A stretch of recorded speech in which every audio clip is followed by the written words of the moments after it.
bakabusi nengre mine pele obiama mina bakabusi nengre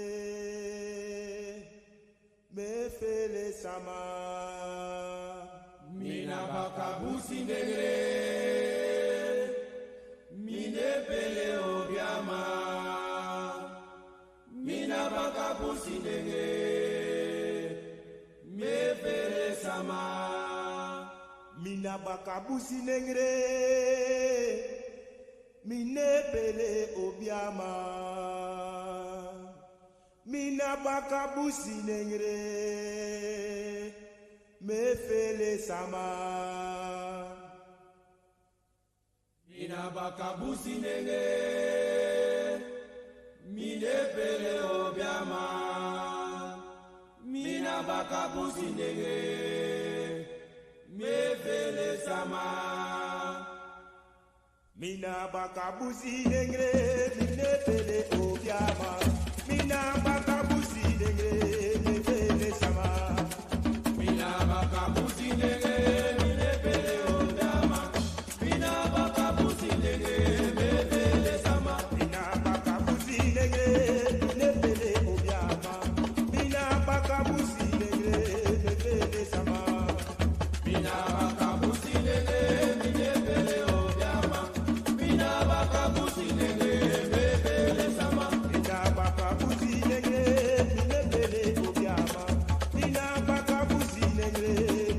me fele sama mina bakabusi nengre mine pele obiama mina bakabusi nengre me fele sama mina bakabusi nengre mine pele obiama mina bakabusi nengre me fele sama mina bakabusi nengre mine pele obiama mina bakabusi nengre me fele sama ayo me fele sama me fele sama mama me fele sama me fele sama sisa me fele sama me fele sama ay mama me fele sama me fele sama brada me fele sama me fele sama me fele sama me fele sama me fele sama me fele sama me fele sama mina bakabusi nengre mine pele obiama mina bakabusi nengre me fele sama mina bakabusi nengre mine pele obiama mina bakabusi nengre me fele sama mina bakabusi nengre mine pele obiama mina bakabusi nengre me fele sama mina bakabusi nengre mine pele obiama mina bakabusi nengre me fele sama mina bakabusi nengre mine pele obiama mina bakabusi nengre me fele sama mina bakabusi nengre mine pele obiama mina bakabusi nengre me fele sama ayo me fele sama me fele sama mama me fele sama me fele sama sisa me fele sama me fele sama mama me fele sama me fele sama me fele sama me fele sama mina bakabusi nengre mine pele obiama mina bakabusi nengre me fele sama ayo mina bakabusi nengre mine pele obiama mina bakabusi nengre me fele sama ayo me fele sama me fele sama mama me fele sama me fele sama sisa me fele sama me fele sama mama me fele sama me fele sama mama me fele sama me fele sama sisa me fele sama me fele sama. Okay, what it do, Sober Soldier, salute. This is Stick from Dead Prayers with my partner, M1, and you are in tune to gotkushTV. There was empires in Africa called Kush, Timbuktu, where every race came to get booked. My success to you, even if you wish me the opposite. Sooner or later, we'll all see who the prophet is.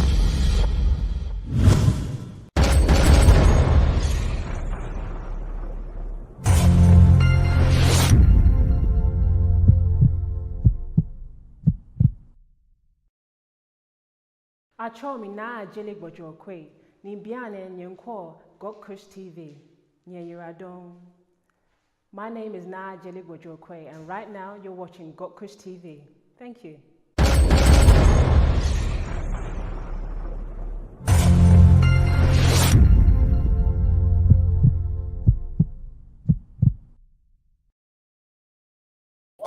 Tendai Mwadi, be thankful unto the Mother, Father, creative life force of the universe. Kudzai Mudzimu Mukuru. We give praises unto our great ancestors.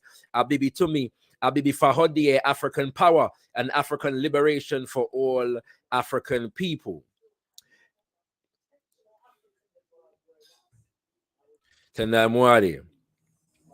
It is not enough to have expelled from your country the barbarians who for ages stained it with blood. It is not enough to have curbed the factions which, succeeding each other by turns, sported with a phantom of liberty which France exposed to their eyes. It is become necessary by a last act of national authority to ensure forever the empire of liberty in the country which has given us birth.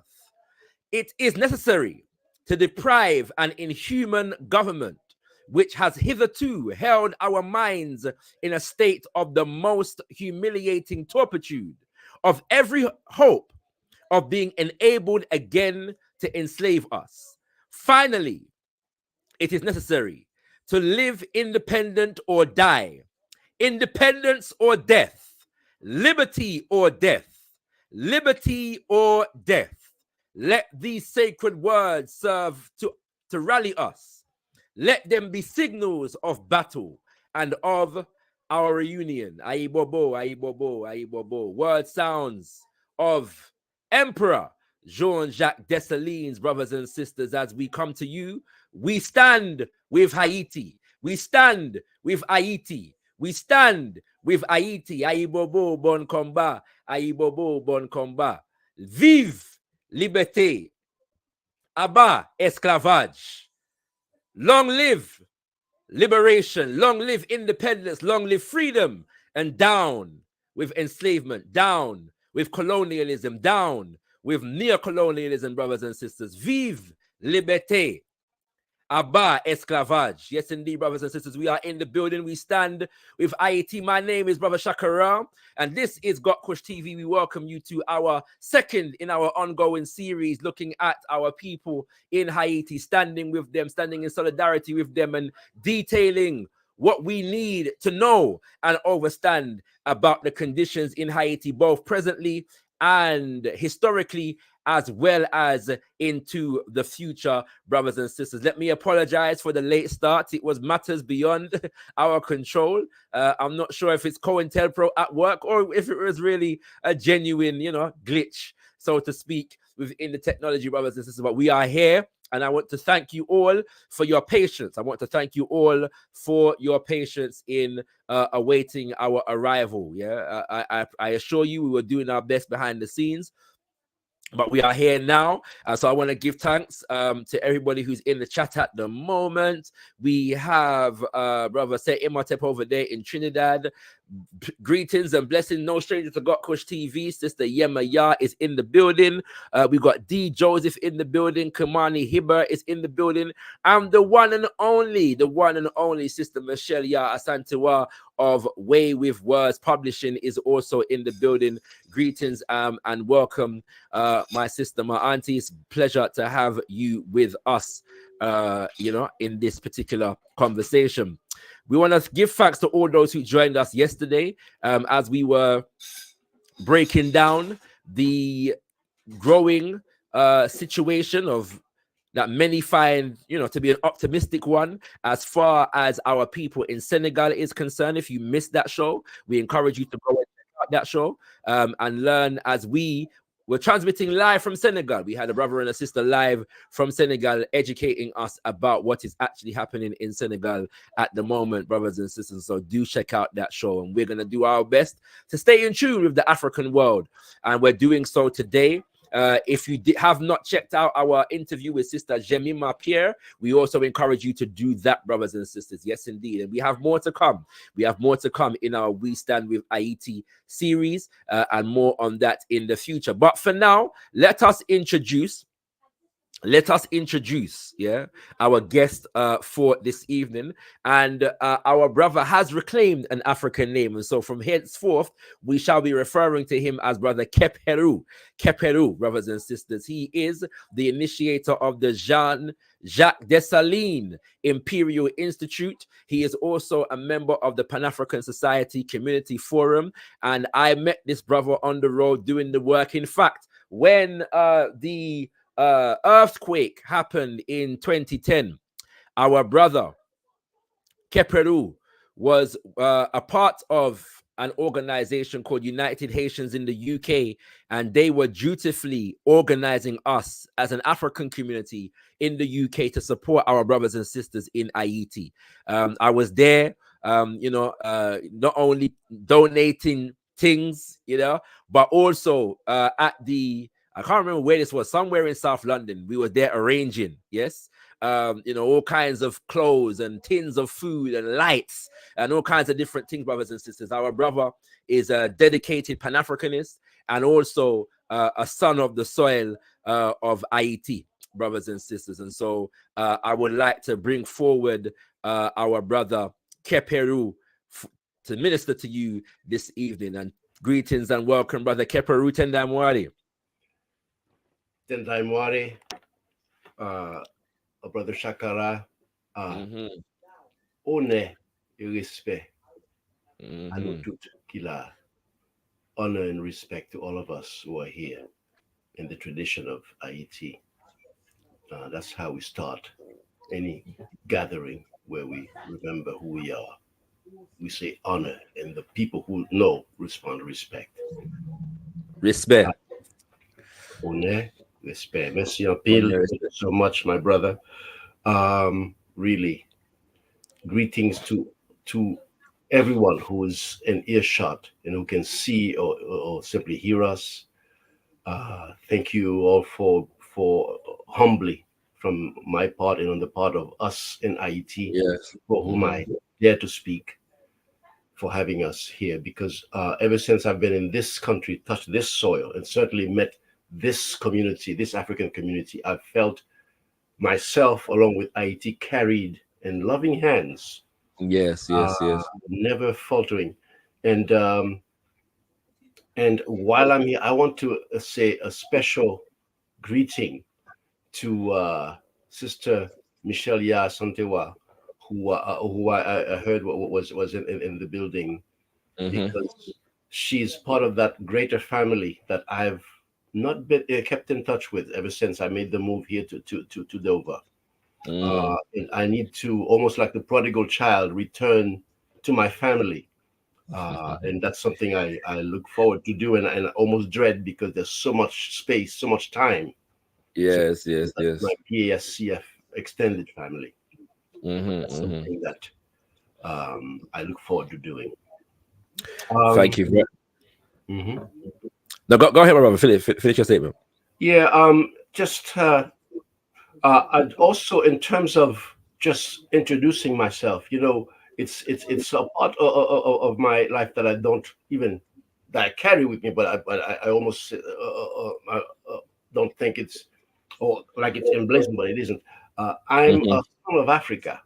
Yes, sir. An organization that, and that's what pretty much my entry into the African family, on the City University campus in New York City, City College to be exact, in Harlem, New York, where for some reason I was drawn, just said these brothers greeting each other, and I just, what is that? And I literally followed them to what I came to know as the Black Studies Department.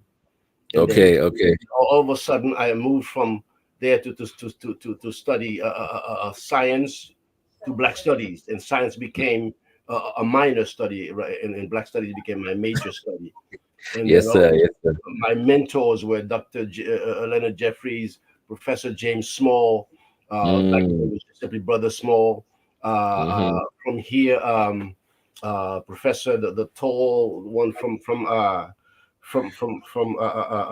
Dominica. I forget his name, who's passed You away. know, oh, from Dominica. Yes, and we'd speak a little Creole with each other because he came down to the campus.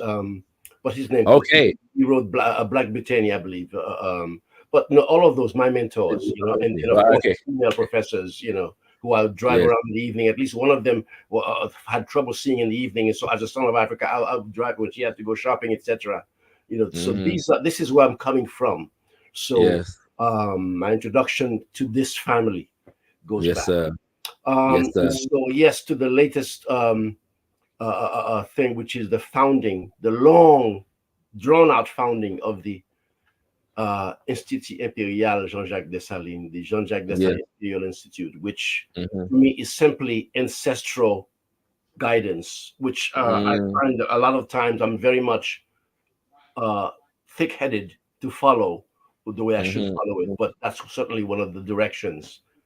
And so, yes, it's an honor to be here. It's a blessing that alongside what's happening with Haiti, that our family here is actually manifesting ourselves to respond to it and to be present. So I thank everyone for being present.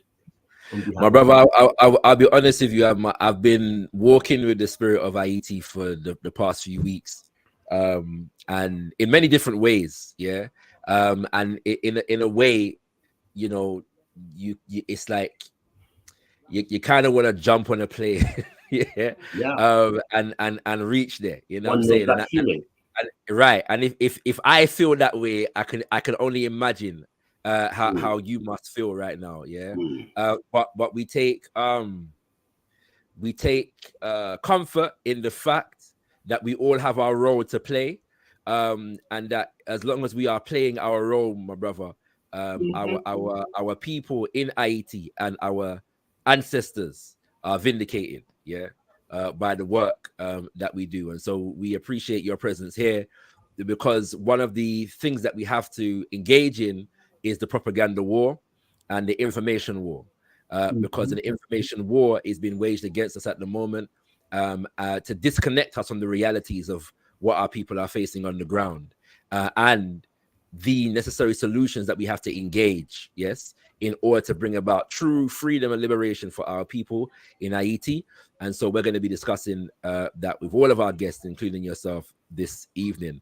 I want to begin, however, with a bit of a personal reflection from yourself. Obviously, as with Sister Jemima, you have family in Haiti at the moment, and from that perspective, are you able to just share that perspective in terms of connecting with your family, and your friends and associates in Haiti, and what are they telling, what are they relaying about what is happening on the ground? What are they sharing with you?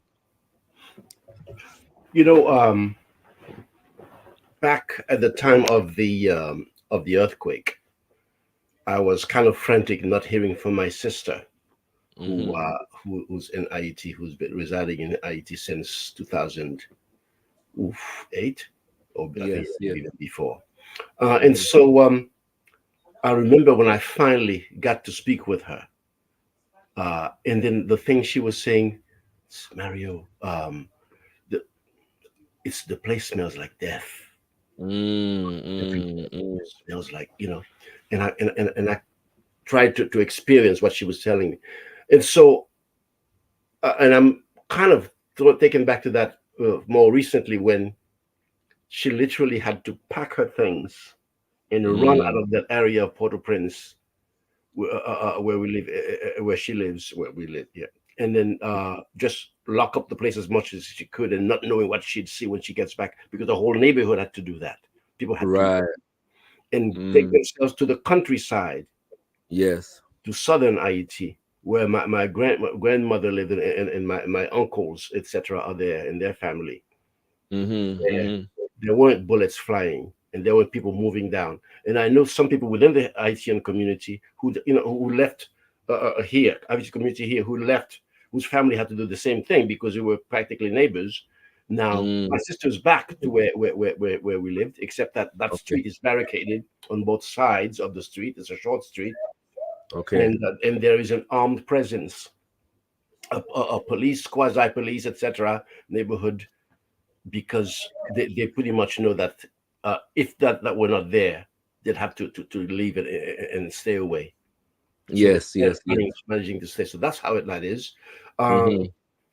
So and she says, my sister says, my bag is packed, you know, to if I have to go, in order to go, and hopefully I'll be able to go and not be out.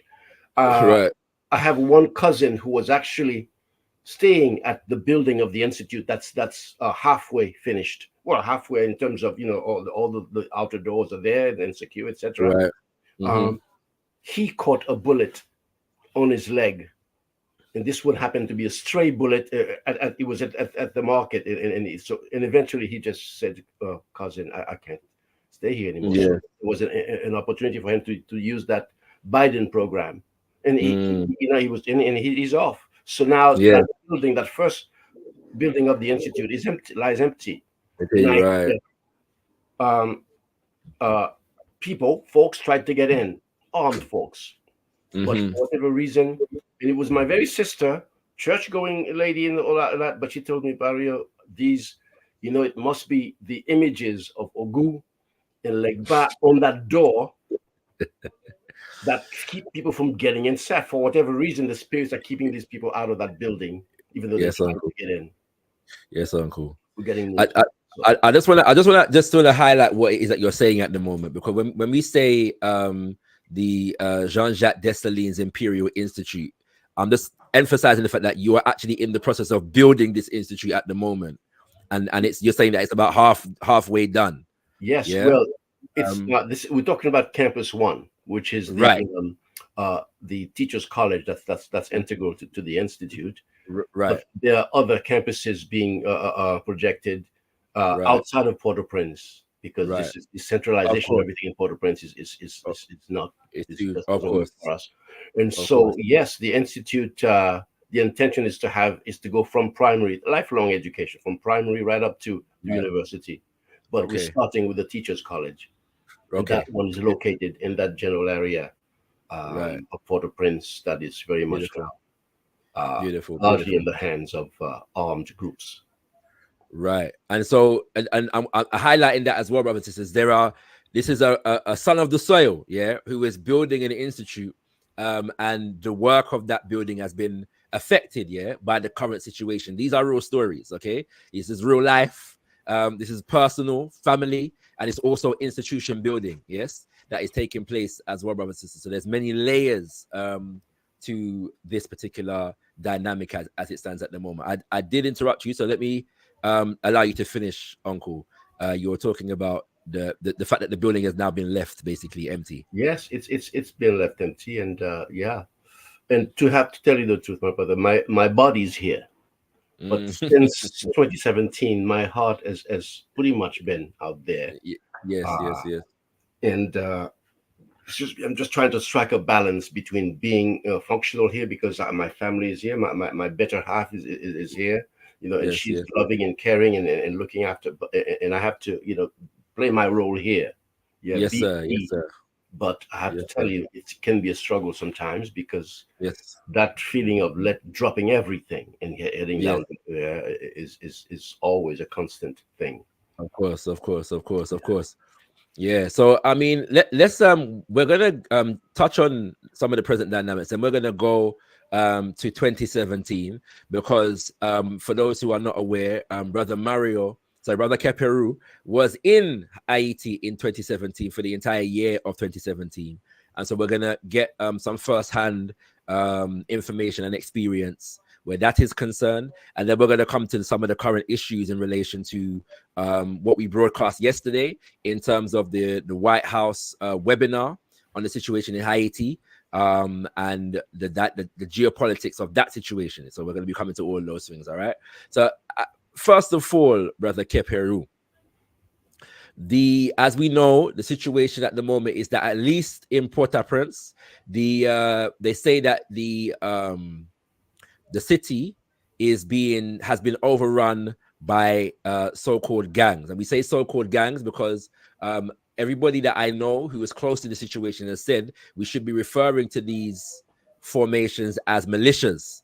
Yes, militia organizations for a number of different reasons. The one of them is that we understand how the term is racialized. The term gang is racialized, yeah, within Western media, but also, and possibly an even more critical reason is that the term gangs would seem to negate the fact that these formations are very much connected to the government, yeah, and very much connected to the elite who are associated with the government. They were armed by the government, and were put out there among the masses of the people to do the bidding of the government. And so we refer to them as militias or paramilitary organizations to give them the correct designation as it relates to the context in Haiti. And many have said that, my brother, but I would like for you to give your perspective on these organizations, these formations, if you can. What is your perspective? And do you agree with the fact that this is they're mostly operating in Port-au-Prince? Yeah, so we're not seeing them a whole heap in the rural areas. And if you are able to speak on what is happening in the rural areas, feel free to do so. I'll start at the tail end, Brother Shakara. Yes, sir. They are in some of the rural areas. Right. Even in the town of Jeremy that my sister had to flee to. Not just my sister, my entire family. A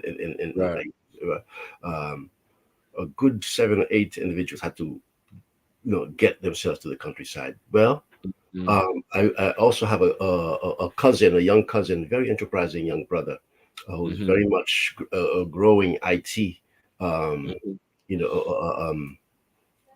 person. And he's my confidant. He's the one that who tells me what's going down, etc. Yeah. In the southern area, in that countryside. Well, tells me that they're there too, not as in as severe a way as Port-au-Prince, but they have to watch their themselves as well. Okay. In southern Haiti, and I'm sure they in other parts. If you go north, this. And let's. And I remember, of course, you said that they were owned by the government. Yes, the government and the oligarchy that runs the country, the mafia oligarchy that runs the country, living largely in Florida. They have such is their power that they can, they can in more or less direct things because they can do it with this. They can with the cash that they suck out of Haiti.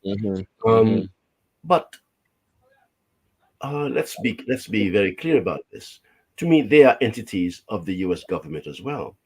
Right. Not one bullet would they get had the DEA not allow it to go through. And notwithstanding this stuff that was put out just recently, in that the Haitian community was sharing with each other, or how the DEA is confiscating arms, and they had a table full of arms that they had seized, in that. And they're talking about how the difficulty they have in stopping. There's such an abundance of double talk, straight out lies that sound so plausible and so truthful, coming from official quarters and other quarters, that you think these people, they simply can't stop these armaments from reaching Haiti. Yes. So yes, the opportunists in Haiti are using them for that. But let's not be clear that big entity to the north of us, is running that, is making sure these hundreds of millions dollars worth of armaments and ammunition flows uninterrupted into Haiti. A lot of it going through the Dominican Republic, which is that entity that is there to more or less keep Haiti locked up, crushed. Created just for that purpose, no other. Yes. We do know that it's not controversial that all of the arms are coming through Florida. Yeah, that is well known, and the American government don't seem to be able to stop this. I want to clarify something that you said though, for the sake, because for those who were listening to our sister Jemima Pierre, you said that the gangs, they are in the rural areas, but they're not as intensely as they are in Port-au-Prince. Yeah. Now, what she challenged the idea, because the idea that basically gangs, quote unquote, have taken over the entire country. Okay. And so she was saying that it's mostly in the city, yeah, mostly in Port-au-Prince, but the militias have not overrun the entire country. Would you agree with that assessment? I do agree with that assessment. Right, okay. They're quite mutually true. Yes. They haven't overrun the country, but they're very much the actors, certainly Yes. in the heart of Haiti, which is Port-au-Prince, the Port-au-Prince, centralization of yeah. everything in Port-au-Prince. It's ridiculous, to the point that where the whole 3 million people lived in Port-au-Prince, or at least I think it was more. Yes. When the earthquake happened, a city Yeah. built to Yeah. accommodate 150,000 thereabouts. Yes. So when the earth opened up, there was plenty to fall into it, because a lot of people just shouldn't have been there to start with. Of course, And, of course. these things called governments that have been succeeded themselves in Haiti, it's almost like they are oblivious to this. Of course. I think it's more like they're actually creating this, because that's actually what they're there for. Of course. Well, one of the things that she said is because, like, in the sense of the fact that many people are trying to figure out what the motivations of those organizations, those militias, are at the moment. And she echoes something that I've heard from many people, which is that basically they're guilty of aggressing the people on the ground. Many of the people, particularly in Port-au-Prince, have been victims. Yeah, and as you were just saying, your own cousin, as it stands as well. She said that she's not celebrating them, but she's also not going to demonize them either and condemn them. And if you're looking at it from the broader purview of the entire context, yeah, what is your perspective on the intentionality and the possibility of these militias becoming or being or intending to be a positive and or revolutionary force within the country? Is that a pipe dream? Is that over investing in them? Are we getting caught up in the cult of personality as regards to Chezilier barbecue, or is that a real possibility? I like that question, my brother. And it is very much something that's going to be we'll hear more and more about. What happens with these people, because they themselves are asking for a seat at the table. Right. Instead of Cherizier, he wants to sit at the to be part of the discussion. Yes. But you know something, my brother? I think we're falling into a kind of a trap, because it's putting the cart before the horse. Okay. Let's remind ourselves that revolutions are funny creatures. Let's put it that way.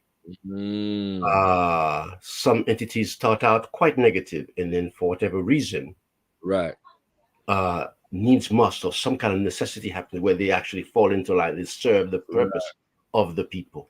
Right. Our loving, beloved brother Malcolm X was a hood for some of his life. Because of the way he was, because of his circumstances. The criminality of life against Africans in the U.S., all over the planet, would turn our young geniuses into hoods, into criminals. Yes. But the ancestors saw that, decided that he should live out his true purpose. And so while in prison, after being arrested for burglary, etc., or whatever other offenses, he became himself. Yeah. So we don't know. But you see, it's not about, they don't decide. The groups, whatever they are, whatever their stated intent, they don't decide what happens in Haiti. Yes, sir. Haitian people decide what happens in Haiti. Let's not. The feet will not lead us. Our hearts lead us. Our heads and hearts lead us, and then they go. The feet follow where our heads and hearts tell them to follow. Yes. When Haitians and those who love Haiti, those who are, because you are Haitian, my brother. Yes, you are, because it's about where your heart is. Haitians are Africans before they were anything else. Yeah. The Haiti is the place where Africans manifested themselves and sent a foot in the ground and say, we will take this land. Instead of that you brought us here for whatever silly purpose. Yes. And we took it. Yeah. So and those who would have us give up our African identity, they're talking nonsense. We have as much of our African identity as alongside with the Haitian identity. It was augmented. We didn't swap. Of course. And so when we decide the governance we want to give to Haiti, when we envision the Haiti we want, then those who are meant to be with that Haiti, they will, and those who are not, let them go wherever it is that they need to go. Yes, sir. Under the ground, or there's into the sea, or just some planes or whatever, get out. And so the envisioning of the Haiti we need to see after 218 years of ridiculousness, of shooting down, murdering your father because you didn't like the color of his skin, you didn't like the thing he said, or whatever. That is Emperor Dessalin. And ever since then, Haiti has been. Who does something like who shoots down your liberator? Yes, sir. Yes, sir. Pieces, and then decree that his name should not be spoken for 40 years. You'll be arrested or whatever if you even utter his name. Who does? And then Haiti's most prosperous city is named after that character, Pétionville, named after Alexander Pétion, the murderer of Dessalin. From being an empire, the empire of freedom. Yes, sir. The place you touched it, you were free. No matter who you. Yeah. Yes, sir. Itself, yeah. And so it changed from being the empire of freedom to the Republic of Haiti.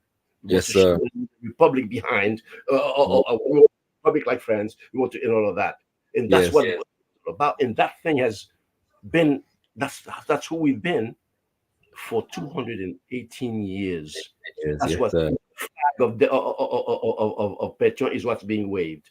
Next month, the 18th, Haitians all over the planet will be celebrating Flag Day. But guess what they're waving? The red and white. Yes. One on top of the other, with what's in the middle, white. Yes. That same white that when that flag was being formed and was ripped out by Jean-Jacques. So it is said. And then the red and blue joined together, said, this will be our flag. Yes. Symbolically ripping out the white from what is to become Haiti. Get out, you don't belong here because you do not mean us any good. What does Pétion do? First of all, when Dessalin was made emperor by his people, he didn't for any title, but they said, you are our emperor. And understand that the term emperor isn't just a political thing. There's a voodoo connection in there. In any laku, voodoo laku, in any, not many, but many, not all, there's an emperor who's the lead unga. So the moment he became emperor, that blue, so that we're not a blue people, we are black people. So that blue was changed to, let's not play around, let's be clear about who we are, black and red. And that seemed to have been the straw that broke the camel's back for some, because the first thing they did is change back to the blue, stick some white in the moment they killed them. So, and of course, there's the Constitution. Speaking of governance, there's the Constitution of Haiti of 1806. A lot of problems with that Constitution. And Haiti herself had problems with it. Yes. Even President Jean-Bertrand Aristide, who I respect, he made a monument for the Constitution. But which Constitution? The one from Papa Toussaint Louverture, the 1801 Constitution. With Haiti, we were still Saint-Domingue at the time. It's the Constitution of Saint-Domingue. Yes, that Constitution says slavery is abolished forever in this land. Yes, it did that. Thank goodness. It was still the Constitution of a colony of France. And Yes, yes. that's what is in the square and main square, but not one commemoration of the Constitution of 1805. Mm. We are a black people. There's this film called Legally Blonde, this comedy about this girl who's, I don't know, who's, I think who's everybody thought was a beauty queen, but in fact she had the mind of a lawyer, etc. Legally Yes. Blonde. Mhm. And this lane back 1805, he made people legally black. Yes, You were sir. Yes, black. sir. You were legally black. If your Yes, sir. skin looked like this, you were black. Yes, sir. But if your Yes, skin sir. looked like this, you were Yes. black. Yes, sir. Yes, sir. Yes, sir. Legally Yes, black. sir. Yeah, this is the Yes. black people. And so Yes. those things were too much for some. And they shut Yes. them up into pieces. And then the country's been going in this thing that he's been going for this past 218 years, Yes, sir. Yes, leading sir. us to where we are today. And who knows, we could sink even further. Yes. Maybe we have to sink even further for us to rise. Yes, sir. This is a travesty. This has to Mm. stop. And Yeah. we start by envisioning an Haiti that we want, and Mhm. not in those terms of running around, little president, a little senator, and all of that, where we're all black, and then we're all white suits with ties, and looking like, to me, monkeys. Monkey see monkey. Stop that. Mm. Mm. Think about how you governance of a country, not governments, but governance of a land that has so much to give to itself, to its people, to the world, and stop this playing around like unruly little children who have no upbringing, Yes. and start thinking like grand moon, as they say in Haiti, big people, Mm. adults. So, Mhm. stop there for a moment. Yeah, for now. Yes, Uncle. Give thanks for that. Give thanks for that. And brothers and sisters, some of that history we're going to be going into in greater detail in future shows. Yeah, so just stay tuned, all right, because a lot of that is important for us understanding the Haiti that we see today. But you've inspired me, brother Keperu, to fly the flag. So we're gonna fly the flag. Yeah. I'm saying, so let us not one on top of the other. Yes, right. So let's fly the flag, for the remainder of the conversation. Brothers and sisters, you can ask Brother Keperlu your own questions for now by doing so by @GKTV. If there is time, we will also share the link later on so you can come and ask your questions verbally. A few have done that already, but if you would like to ask a question, please @GKTV.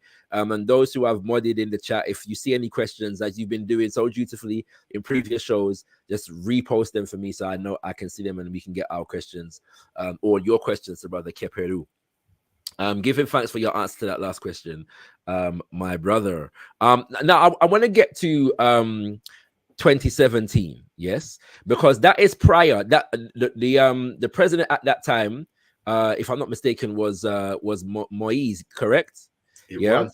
And that was the president that was assassinated a couple years ago. But Mhm. that is basically it's a slightly different moment in terms of that was prior to that assassination and prior to this quote unquote overrun of the militias in that sense. But what was significant of that time is the UN occupation of Haiti.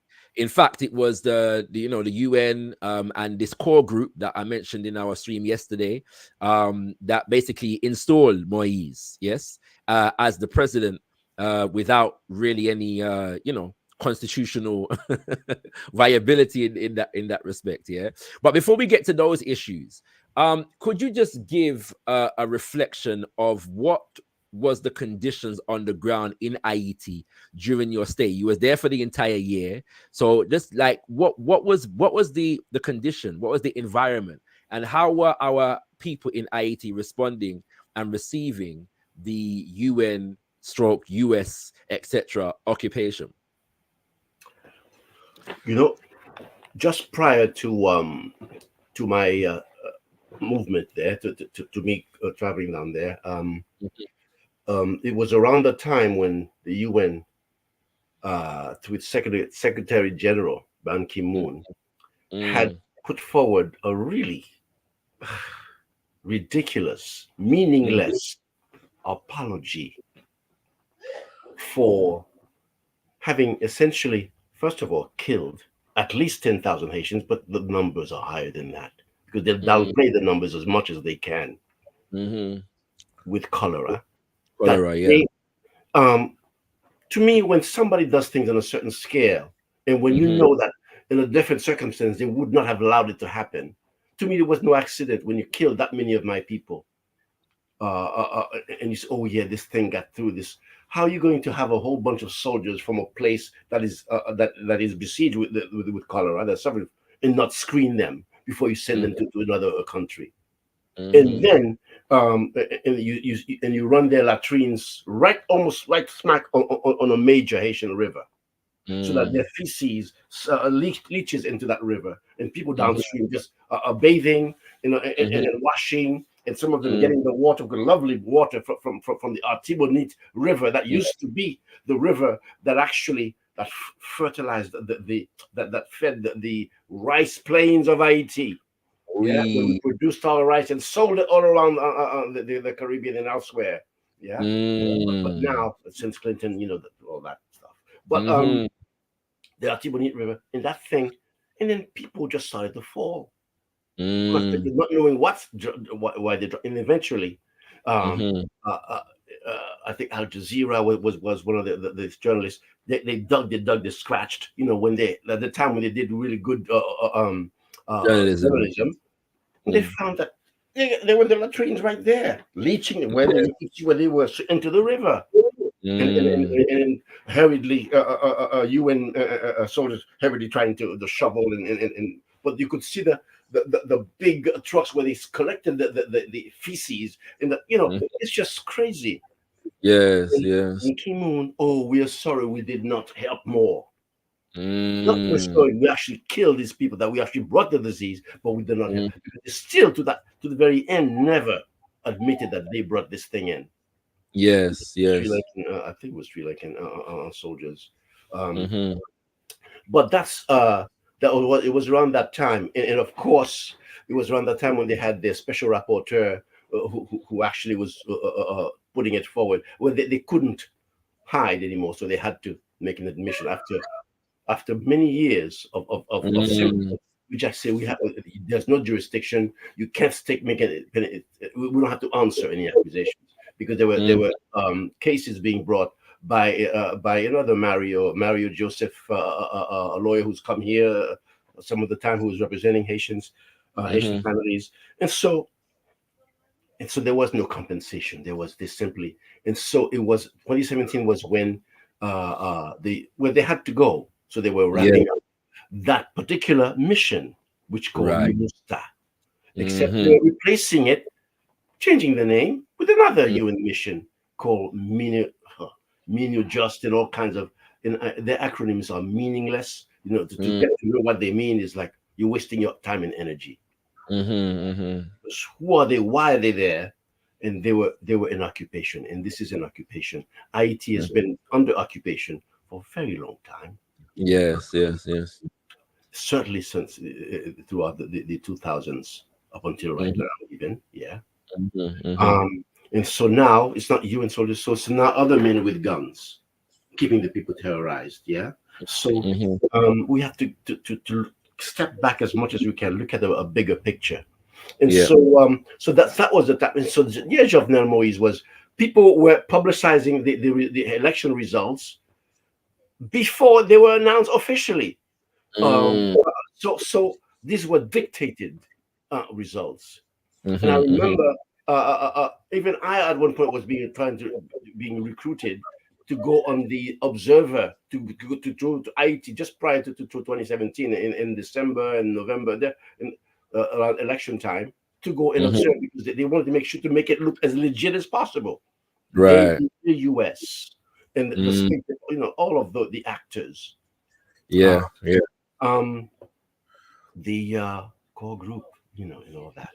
And so they wanted Moïse there because it was going to be a Sweet Mickey, then Moïse, and then probably more like Sweet Mickey again, a back and forth, because they can't, according to Haiti, that part of the constitution they haven't been able to change. They can't have back continuous presidencies. You have to do it once and get out. You might be able to come back again, but you have to get the same thing I was done with to Aristide. You know, when he got to finish his the last 6 months or something of his first term. The first term. The condition was he wasn't had to finish what was left, and then so Preval came in, and then but the people this time re-elected Aristide, you know, after Preval, not 60-odd%, but 92 or 93%. They said we really want Aristide, you know.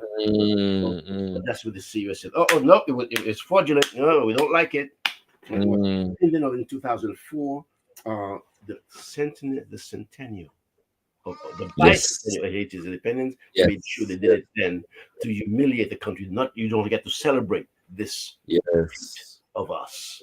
200 years of defeat. But going back to 2017, the people knew what they had. Yes, they'd get on the street, but of course, this was their fights were more about wages. You know, the demonstrations, and the streets were getting agitated. But then again, what began to happen? People, the information got out about Pt2. Okay, was recognition by President Chavez of Venezuela of his connection to Haiti, of Venezuela's connection to Haiti, and he spoke of Haiti just in the bus, you know, brotherly terms, and he put his money where his mouth was. He put his oil where his mouth was. He said, we don't have loads of cash, but we have loads of oil. We can let you have lots of petroleum. You sell it, and then in the profit, that would be the loan that we will make you. We will give you. The figure is not in my mind. Maybe 4 billion or 3.8 billion, something to that effect, dollars worth. And then you develop that place. You do what needs to be done as much as what needs to be done as possible. But that's not what happened. Yes, they did sell the oil. Yes, they did make the money, but they just pocketed it, and they put up fake projects that never happened, and records, and people and their wives and their cousins and everybody was a contractor. And so the people found out. The people on the street, where's the Pt2 money? And those protests carried on beyond 2017, but they began in 2017. And they went beyond and throughout 2018, maybe some of 2019 as well. And so, I mean, being there, but one could function in Haiti. That's when the construction of the institute began. To get my permits, you know. Yes, there was that corruption and somehow I found a way not to have to pay anybody any money under the table. I just to make the thing official, because I'm thinking up ahead. You know, if the thing is fake, it's gonna come out. You know, when things get legit. So I don't want to. And so, and try to do things, but of course, we're just coming out of a major earthquake. So we want to make sure the place is solid. It has all the reinforcements, all the steel infrastructure in there to make sure. Because I was right there daily, on the site. And just in directing, and so the country was functioning to a good large extent, and I know that the National Museum was open. People were going.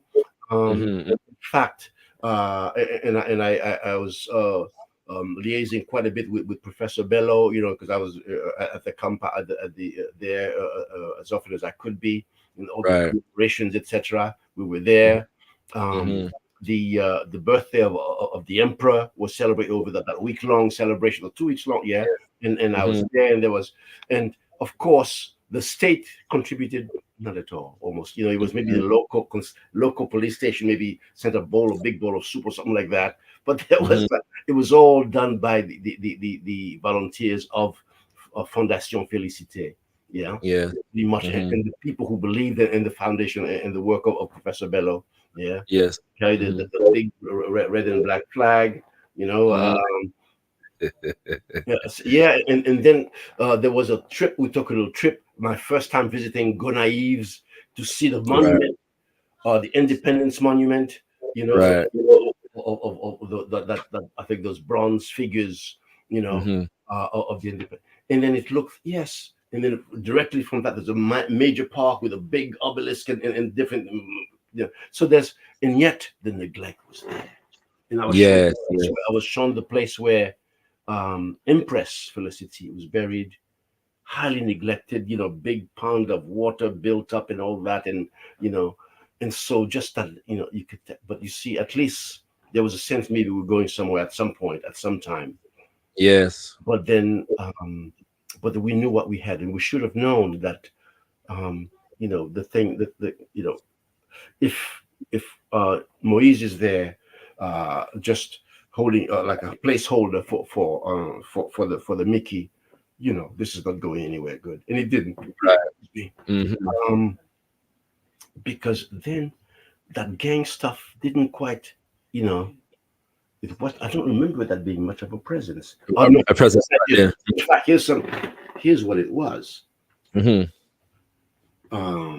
Popular neighborhoods were beginning to arm themselves a little bit, and then the police would raid, and would be not just the police, but what was left of the UN would join the police and shoot up neighborhoods, and then and kill. Women were getting killed, you know, like, and so they were really. So what I believe, what I see now is that they almost encouraged young people to join the gangs by their brutality, Right. by their blindness. And so, and having forbid, if one policeman got shot, then they would raise a neighborhood. Yes. Yes. And so these policemen that you hear now are all they're outgunned, etc. Maybe I think those who are left are probably those who have no other choice but to keep working in that environment. Yes. Those who Yes. committed those crimes, they've taken their Biden, quote unquote, and left long ago. Yes. Yes. Yes. Yes. And so, so the beginnings were there, because I remember coming back from southern Haiti and passing through a neighborhood, not on my way to where we lived, and seeing a whole lot of police presence, big Haiti police. And I even asked, you know, as we were driving, you know, what's happening? You know, she says, "Oh yeah, bandits in the corner, etc." And then I read later on that there was massacre there, but they were the perpetrators of the massacre. Yes. Yes. Yes. And so, but also there was a presence of the UN. So they were being, Okay. Okay. You know what? It's interesting that you mentioned that. There's a lot in what you just said, yeah, in relation to the fact that the gang thing was not as significant a presence at that point. And it's very interesting. For years, yeah, when you discuss, like in Jamaica has a significant issue with violence, yeah, and has done for a very, very long time. And it was the case that when we discussed the relationship between poverty and violence, it was often said that Haiti is poorer, yeah, than Jamaica. It's known as the poorest nation in the Western Hemisphere, but doesn't have half the violence, yes, as a nation like Jamaica does. It's a very interesting point. And that is not just in relationship to Jamaica, but many other Caribbean islands. When you look at poverty and its relationship to violence, Haiti, though poorer than most of the nations, did not represent a lot of the violence that we would see in some of the other nations. Yeah. And so this outburst of quote unquote gangs, the militias as it stands at the moment, would appear to be a relatively new phenomena as it stands. Yeah.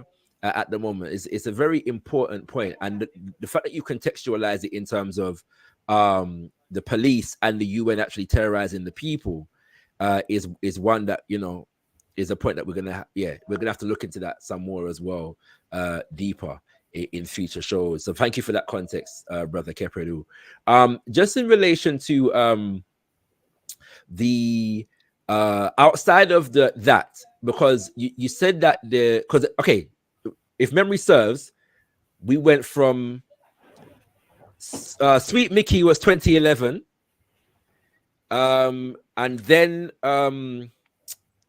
who followed Sweet Mickey? Well, that was Moise, right? That It was followed Sweet Moise, Mickey. yeah. Mhm. Yeah, that was Moise, right? So, and that was the period, the Petro Caribbean, between the two of them, they ate up a lot of that money. The two of them were installed by America in the form of the Clintons, right? Let's not get that twisted. Yeah. Literally. Right, literally. And remember that Sister Jemima did share with us last conversation that literally the Clintons, Hillary Clinton in particular, went to Haiti to make sure that Mickey was installed and to ensure that Family Lavalas was not allowed to stand, yes, in the election. Go ahead, Uncle. Go ahead. It's one of the absurd things that you can come to my country, right, and tell me which political party can't take part in my election. You can pick my president up in 2004, drop him in CAR, Central African Republic. Yes. And when he dared to go back to Jamaica, I said, you know, no, you can't be in Jamaica. And forget about coming back here.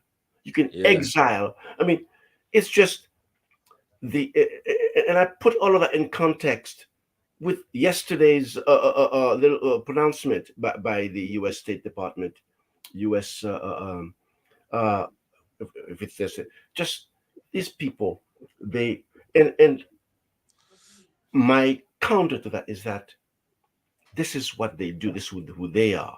But you know, something we need to figure out who the heck we are. We need to decide, make our decisions about our country, and move on them. First of all, solidify them, agree them, and move on. And so that then there's no room for anybody to come and say they can talk, but don't come try and do. Yeah. Then if they want to murder us in cold blood, then let's throw down. But at least decide what happens in your house. Because that's what it's so far as they're concerned, they make the decisions, and it's like the most natural thing. There's nothing natural about it. It needs to stop. Yeah.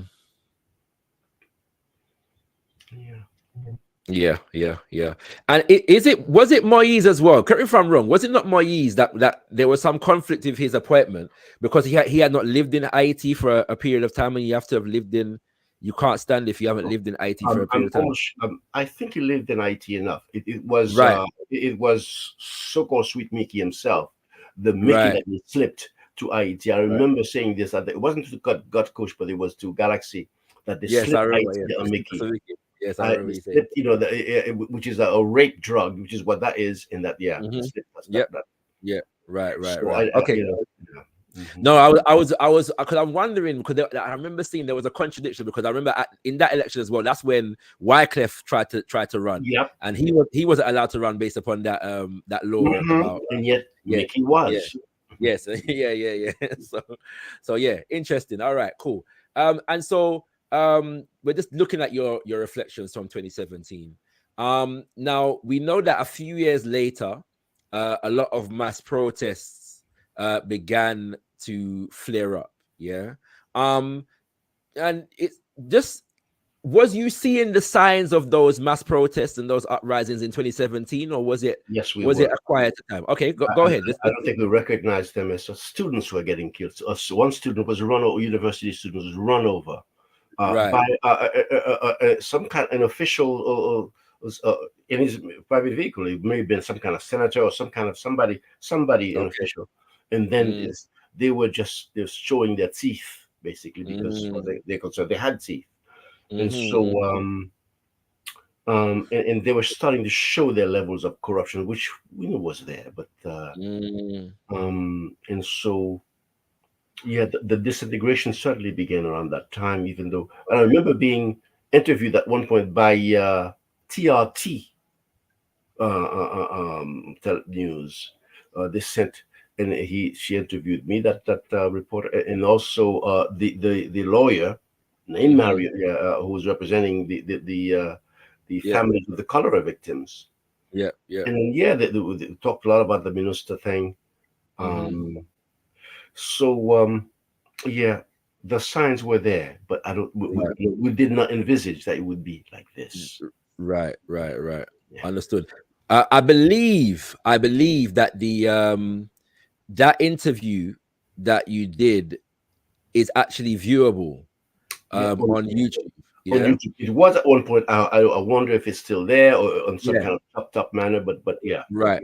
Well, I think they've put it as a part of a documentary on Mhm. what was taking place at the time, and there's a Right. lot of useful information in there. Exit So what of I'll the, do, of right, the- the exit of the UN forces. So what I'll do is, if I can find it, I'll place it in the description to this video, and so brothers and sisters can watch that also.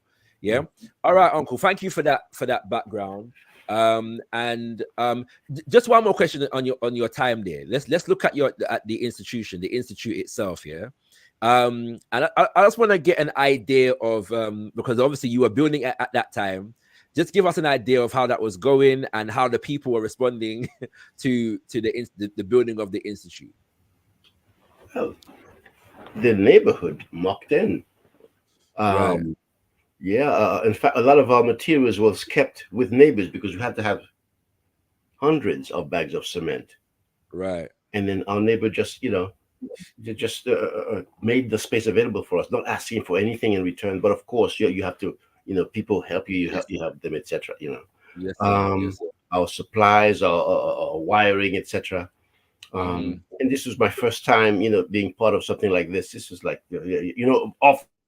You don't realize the scope of a project like that, Right. And so the best we could, and then because we felt ancestrally led and inspired. Yeah. We used what resource we had because we took early retirement, and there was a little something that they gave us, and my better half, what she helped as well. She actually, she wasn't there, but she was there. It wouldn't have happened without. Yeah, and so it was an interesting, exciting, scary time, but exciting time. Get this stuff done, to go after the materials, and to use the infrastructure as it was, and the builder, and I had a good relationship. Who was in charge, and the other builders. It was, in fact, one of the men who was building, who was part of the building, who actually let us know about the attempts of those people to get in. He said, "Yeah." And of course, the things I was introducing, they were, they looked at each other and said, "Is he really doing that? Putting these images of these?" I said, "Yeah, I'm doing that." Yeah, yeah. Oh, the lower, yeah. It wasn't just Haiti; it was also from Kemet, images from West Africa. I think there's this one Akoben. There's at least one, Guinean. Everything is. So this is what this is about, because this is what the Institute is about. The Institute will not be a place where we're teaching in the manner, something that I wanted to try and bring out today, that concordat that was signed, that accord between Haiti and the Vatican. Right. That would give them, particularly not just Vatican as a whole, but in particular French Jesuits, control of Haiti's education. When was this signed? 1860, on the president of Claude. Yeah. And again, it was a long line of those from Pétion, the Pétion people, pretty much. Because Pétion, there's Boyer, who actually with the French, the independence debt, because they wanted to just reconnect with France. That's what they wanted to do. They succeeded in doing it, and that's what they put Haiti on. Haiti was trying to be a monkey, basically imitating these Europeans or these Americans, and not being herself. And the country needs to be themselves, otherwise they're just a joke. And then now we are a deadly joke to ourselves. And that stuff needs to stop. We need to think about what we're doing, how we're going to do it, the Haiti that we want, and not just let's get rid of the gangs or that. I'm sorry. Yes, we're suffering, Yes. you got to do things right. Yes, sir. Yes, sir. We're gonna come to that, Uncle. I just want to say, as far as Jean-Jacques Dessalin's Imperial Institute, as a media institution, it is our duty to support that initiative in whatever way we can. Yeah, and so I know that things are precarious at the moment, but and just whenever you need the platform for something, wherever it is, if you want hands on the ground, if you want to fundraise, whatever it is, this platform is open to you to promote and share the growth and the development of the Jean-Jacques Dessalin's Imperial Institute. So let me just make that clear to you. Do you know what I'd like to point out? Mm-hmm. The very first contribution towards the construction of the Jean-Jacques Dessalin Imperial Institute came from Mama Africa Culture Shop. Okay. Came from Sister Kai at Mama Africa Culture Shop. Okay. We were on our way. I think we were waiting there for a minibus to pick us up, to take us to a commemoration of African Liberation Day. And then Sister Kai said, Baba Maria, this is jar here that's full of contribution. This is for the institute. Yes. And I remember, and since then, my family here has been so supportive. Yes. So supportive in different ways, and just and when I came back in the end of 2017, to the very end of Christmas time, into 2018, again the family and just contributions. So you are to make this already happen. So yes, give thanks. Yeah, and that's who apparently the ancestors are showing me that this is who is building this. This is we're doing it. Ayibobo. Just to explain, Mama Africa Culture Shop is the business of my organization, the Al-Qaeda Revivalist Movement, in which I was born and raised. Yeah, over there in East London. And so Mama Kai is my second mother. Yeah, so just to explain what Brother Kep Heru is just sharing there, and I was not aware of that. so that's a beautiful piece of information. So yeah, I'm sure if she's not watching now, she'll see this, and so love to Mama Kai and the Al-Qaeda Revivalist Movement. Right, Uncle. Let's get to the current situation. You were able to listen to the White House webinar, as they called it yesterday, during which they were unable to show their lying faces, but we did hear their lying tongues speaking. I don't know. I don't even want to couch the question immediately. Just give us your reflection on what you heard yesterday from the White House. First of all, it was thanks to yourself, Brother Shakara, that I was able to listen to this, because even though I'd registered the night before and I was ready, but it turns out that I had to ferry some family around, to a funeral home, etc., and just getting ready for things had to be done. It was time, and so there was no chance. When 3:30 came, so I said, well, I missed that one. But then lo and behold, later on, Brother Shakara had recorded the thing, and I was able to listen to it, and I was able to sit down for a moment, and I almost switched it off. At one point, I said, no, I will not put myself through this. But I kept the faith. I said, let me just let them do their thing, because what I was hearing was so familiar, but in the most distasteful way. One little official after another telling you the good things they're doing for Ayiti. They've been doing such good things for us. Look at us now. They should stop doing their good things and please leave us alone. Then we'll have a chance to live. It just, and then of course the USAID, their representative was there. So whenever I hear them, because these are the people who go in, if you're doing something progressive in Haiti, something, they go in, they start giving you money, and that's it. You've lost your soul. You're not working for the U.S. government. You are not working for your people anymore. Get involved. They corrupt, and they the whatever the So, word. sorry, Uncle. Let me just clarify. The USAID is the United States Agency for International Development. Yeah, yeah. So USAID, yeah, the United States Mhm. Agency for International Development. Go ahead, Uncle. Go ahead. Give thanks for that, brother. But yes, but then in there, the thread for me was, we'll be making the decisions here. That's what the thread. Right. We'll be making the decisions. Mm-hmm, And so, be rest assured, we've got Haiti. We're gonna run thing. mm-hmm. Do you know when I heard of this thing, and the reason I put it out because I thought, or rather, I anticipate that there might be a chance where they were about to announce their invasion, but I should have more faith in our ancestors because we just finished drumming to call the imitated genie. Yeah. You know, hey, if they decide to come, be ready for them. Yes, sir. Yes, sir.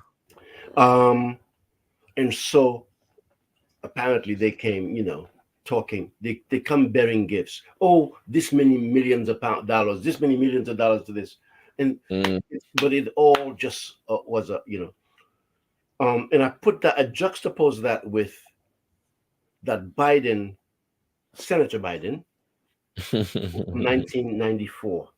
Yes. Saying, and I had to look at it a bit earlier today just to, Haiti means nothing to us. Haiti rise up the sea 3,000 feet or sink under the ocean 3,000 feet. And so that's what they like us to think. This means, and a lot of us echo that, Haiti, we look at the might of the US, but why would you have your fourth largest embassy there? Why would you and why would you have occupied the place for 20 years? Why are you still holding on to their gold reserves after season 1914? It's been 110 years. Our gold reserves are sitting there, and so when we get it back, just to clarify, the gold, we know where they are. The gold reserves are in Citibank. Yeah, in fact, that bank was actually started, partly, at least in part, based upon the thieving of the gold reserves from Ayiti. Right, you know what I'm saying. So go ahead, Uncle. Sorry. And when I lived in New York City, and was going to uni, I was a customer of Citibank. And the reason I got my money out of Citibank, I didn't even know about that yet. Yeah. I got out of Citibank because I'd heard that they were supporting, backing South Africa. They were backing apartheid. So I was here changing my, doing divesting. But then later on, I heard that this is the bank that robbed my country. Yes. Yeah, serious thing. So you all right. So in this respect now, because one of the traps that we get put in, Uncle, is the fact that we are in, and we don't want to downplay or the current situation in Haiti at the moment. Yeah, we don't want to, act as though the nation as it stands and the people on the ground are not experiencing a crisis. Yeah. But what happens is they're able to use that scenario, and because they have near unlimited resources to come in, as you were saying, and dictate terms. Yeah. And because we want to see an alleviation of the current circumstances, we accept the terms just for a bit of respite, just for a bit of peace, and so on. Yeah. And I'd like for your perspective on that, because what we also heard yesterday was, as they usually do, this talk about election. Yeah. And transitional this and whatnot, and panel of this and interim, so on and so forth, in respect of returning to democracy. Yes. And having elections. Yeah. Is this the way that we should be going, Uncle? Is this what we should be promoting as the solution to the quote-unquote gang problem that is happening in Haiti at the moment? the Haitian people, the African family, to accept that solution is to accept a plate of food with turds in it alongside the lettuce, the tomato, except that they're well garnished and decorated. Um, these people are really twisting, turning the screws on the people of Haiti, but also on us, obviously, on the hearts and minds of us out here, because we Yes, want sir. this. My own family would welcome a multinational force in Haiti because we don't want to live, behind barricaded streets. Yes, yes, yes. Yes, many would, and uh, so we are being blackmailed and and arm twisted.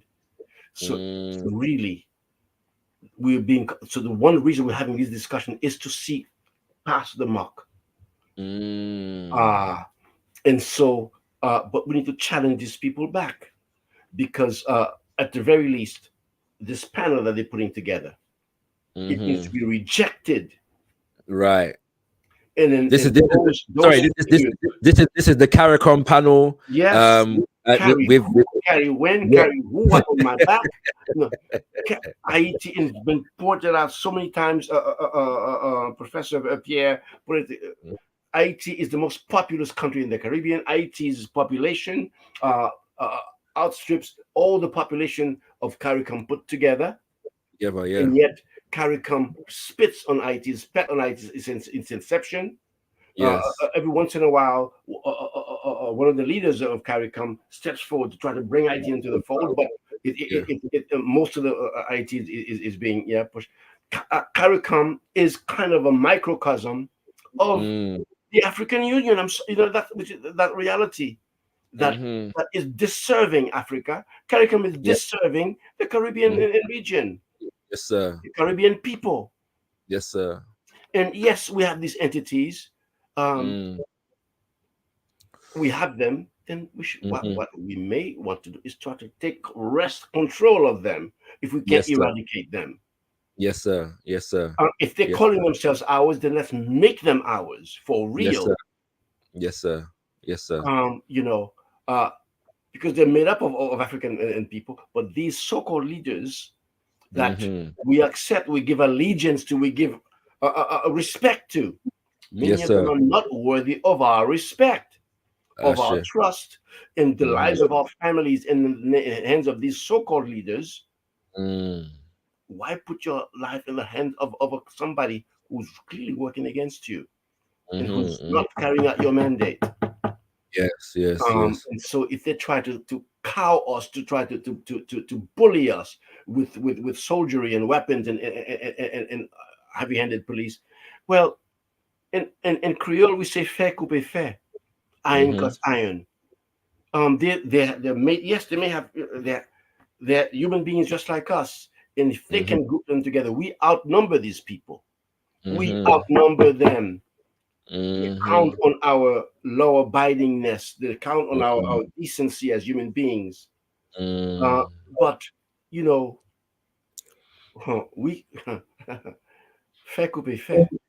Because somehow, if we don't see the threat to our very families, because when somebody's coming for one of ours, then they get to see who we are. They are coming for us. Yeah. Yes, sir. And we shouldn't hide that from ourselves. Yes, and sir. they need to know the line, stops here. Yes. What you're saying is important, Uncle, because and even throughout in previous conversations that we've had, and a lot of it is coming from a very sincere place. We don't want to see our people being shot. We're hearing about sexual violence being perpetrated against our sisters on the ground in Ayiti, and we want that to stop immediately. Yes, but then when the most viable quote unquote solution is coming from known colonizers and terrorists and brutalizers, it's like that rock and a hard place situation. And it's important that we hear it coming from sons and daughters of the soil because our resolve needs to strengthen. if that makes sense. Yes, Yeah, you know what I'm yes. saying, in the sense of that we feel strong enough to raise that voice against this occupation, no matter what problems it's going to claim to solve in the short term. In the long term, we understand that it's not going to be to our It's going our to benefit. bring greater. It really entrench these forces in Haiti, in the Caribbean, and they'll know they can just do with us as they will, and we need to stop. You know, this is a pivotal time, not just for Haiti, but for the whole Caribbean. Yes, sir. Certainly for us as African people. That is a critical point, because in the sense of the fact that Haiti is the most populous nation in the quote-unquote CARICOM at the moment, and a strong Haiti changes the nature of CARICOM. In just one fell swoop. A strong Haiti that is progressive and revolutionary changes the constitution of the Caribbean region in one fell swoop.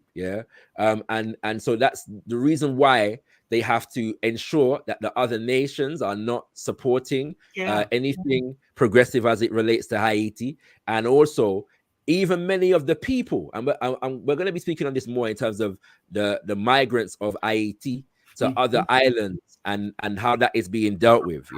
But that's for another show. But in the sense of the fact that if you can sustain a negative perception in the minds of our people, in a significant enough population of our people throughout the region, it helps to keep Haiti in that position, because the governments in Jamaica and Trinidad and Barbados and Suriname and Dominica and St. Lucia are not going to put enough pressure the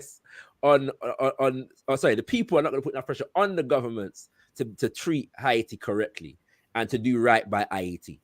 And that is one of the major things that I want to get across in every one of these conversations. We as African people around the world, particularly those Africans who are from the Caribbean, need to raise our voice in support of Haiti and the people of Haiti and be strong for them. Yes. And anyway, we're going to get into that conversation in a future episode, Uncle. I do want to take some questions from the chat now, because our brothers and sisters are sending their questions in. If you have a question or a comment, we take comments as well. Please at gotkushTV, please at gotkushTV, so I know that it's a comment or a question that you want to be read out. And we're going to get into this now. Sister Kushti says, just to clarify, are the citizens living amongst this disruption, are they leaving the certain inflicted area due to government forces or the militia? Does the community support the militia? And I think there's a follow-up to that. Oh, no, there's another question completely. So once again, just to clarify, and I think she's talking about specifically Port-au-Prince and any of the areas that are significantly occupied by the militias. Are they leaving certain inflicted areas due to the government forces or the militia, and or is there support among the communities for the militias? Okay. Government forces at this point, official government forces, are a non-entity at this point. So they're not strong enough to actually cause people to leave their areas. Now it's the armed groups now that are vying with each other for control of territory. They are the ones terrorizing the populations, the population in different parts of Port-au-Prince. And do people support them? No, people do not. In fact, there is a movement called Bois Calais. At first, I thought it was simply mean, a piece of wood that's been stripped, but it means something quite sexual and etc. But it simply means that. But what the upshot is that when they get their hands on some of the people who've been terrorizing them, they show them some terror as well. But that doesn't happen all that often, because they're not the ones with the weapons. Because the people, they have sticks in one or two machetes. Because that's not, the population of Port-au-Prince they don't support. People don't want, you don't want people with guns around their children, no more than you would over here. They don't. They don't support this.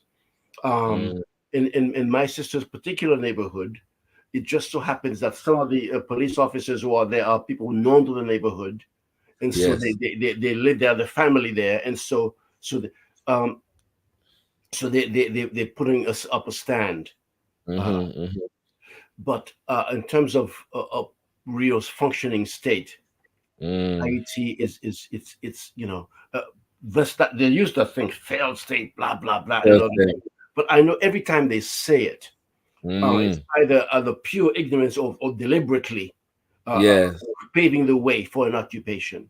Because they want to do, the US wants to do 1915 only better for them. They want to, because they stayed for 19 years, 19, 20 years.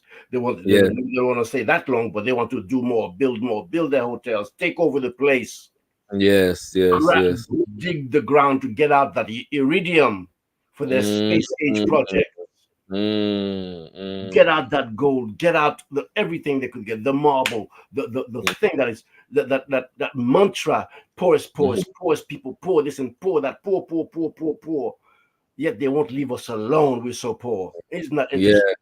And they're clearing out our cities, our areas, all areas, so they could take what's under the ground.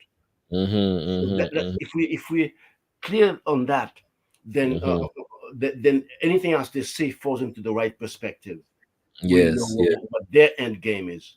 We need to decide our end game. End game. Of course. Yes, sir. Next question, also from Sister Kushti. She says, "What are the Pan-African movements?" I'm missing something here, Kushti. If you can repost this question, so I understand it completely. But I don't know if you're asking what do Pan-African movements think of barbecue, or is barbecue have Pan-African inclinations? I'm not quite sure. Yeah, but feel free to speak on barbecue, Uncle. Anything that you feel that you can say on barbecue. At best, to me, is an unknown. Right. At best. Yes, he's got a following in that particular part of Port-au-Prince called La Saline. And I can, the fact is, it's a space to watch, but the very fact that he wants a seat at that table tells me, I don't know. That it's not necessary. He talks revolution talk, right? And sometimes in his pronouncements, he points to the plight of the people, but we don't need barbecue to tell us what the people are going through. We can see. Yes. We know it, and so we will see. In the end, the Haitian people will decide who they will put on trial for crimes against the people, gang rapes and murders, terrorizing, burning down houses, shooting down people, and who they will accept as somebody who was actually, at least throughout, didn't commit high crimes against them. So I don't have a judge. I'm watching barbecue. So going to go Jimmy Cherizier, Mr. Cherizier, and see what happens with them. Are you familiar with any of the other militia leaders and the militias? There's all kinds of. So the next biggest one is GPEP. Which is run by T. Gabriel. And there's a few others. Are you able to speak on any of the others? I don't have much information on them. I remember, they like to pose for the camera to show how big and bad they are, and that's how they and to them it's a recruitment tool. Frankly, to be quite honest, I'm looking for Gamoun. I'm looking for adults, people who feel a sense of responsibility to their country, to their people, to their neighborhood, and who are willing to form a proper governing, a body of governance. And I'm hearing propaganda, but I'm not feeling so those the one who doesn't even come close to that Jimmy Cerisier. Because that's why I say I'm watching to see. Right. You know that, yeah. But from the others, there's no such thing. There's no. I mean, these are poor boys. Yeah. Yeah, who've been armed, and they were initially armed to do evil, to do against the people, against neighborhoods. Yeah. And many of them are their leaders tend to be opportunists. Yes. Find Yes. a way to get fame and to get power. Let's see if some true revolutionaries can come out of that. Sometimes people get changed. The ancestors come into you, and you know they put you in a different. Or sometimes some new leadership takes over with some more takes over. forward thinking. Yeah. We haven't heard about. That's right. Right. Understood, Uncle. Understood. Giving thanks for that. I hope that question was answered, Sister Kushti. Brother Yao says, gotkushTV, true genuine platform for Black liberation movement. Giving thanks, Brother Yao, much appreciated. And thank you always for your support and your listening, my brother. Kushti says, barbecue promised they would leave in body bags, in urging the brothers and sisters not to come. I'm missing that one as well. Yeah, that's a comment. Yeah, I heard him say that. Yeah. But sorry, but who would leave in body bags? The Kenyans he's talking about. Oh yes, I recall. Yes. If they come, yes. I do recall. Yeah. You know, not something that we want to hear, but to be fair, I understand that in the circumstances. I'm not gonna lie. You know what I'm saying? Because it's basically a US force being funded by the US to come and come into the country. So yeah, you become an invader at that point. What's it called? No problems. Kushti, ask as many questions as you want to ask. Everything bliss. But can Uncle Pt2 talk on Carry On members like, all right, Jamaica and also now Benin agree 2K troops, yeah, and now Kenya currently blocked. So if you could just talk on what we just discussing in terms of the, you know, them trying to get their black faces to come and do their dirty work. But you just said it, brother Shakara. Them trying to get blackface. And frankly, if you're going to go under the employ of the US to do dirty work, then maybe barbecue's got the right recipe for you. If you're going to, but then again, unfortunately, it's not, you know, it's the higher ups making the decisions. They'll never touch Haiti soil with their foot. Those who are actually sending them there. Yes. They're paying some of these family members, these heads of families, these African men, some maybe women too. No uniform, give them a gun, send them, and they get the family gets to eat, etc. Get a place, a roof over their head, but they're gonna go into something that's just wrong. Working for a colonizer, working for a murderer. Certainly. MA is asking, I'm sure that's supposed to be NGOs, but what NGOs are currently in Ayiti and what kind of work, stroke damage are they doing if they are there? USAID is in Haiti, but they're not an NGO. They are governmental, aren't they? Yeah. But Save the Children, all the Catholic charities, they're in Haiti. You probably won't find too much Oxfam in Haiti because they got into trouble. Recently. But the Christian charities are definitely there. Okay. All right. And he said, do you know what work stroke damage they're doing? Well, they're doing the usual damage. The usual. And I'm not hating on my Christian brothers and sisters, followers of, because I have that within my own family. That's people, But that stuff needs to stop. The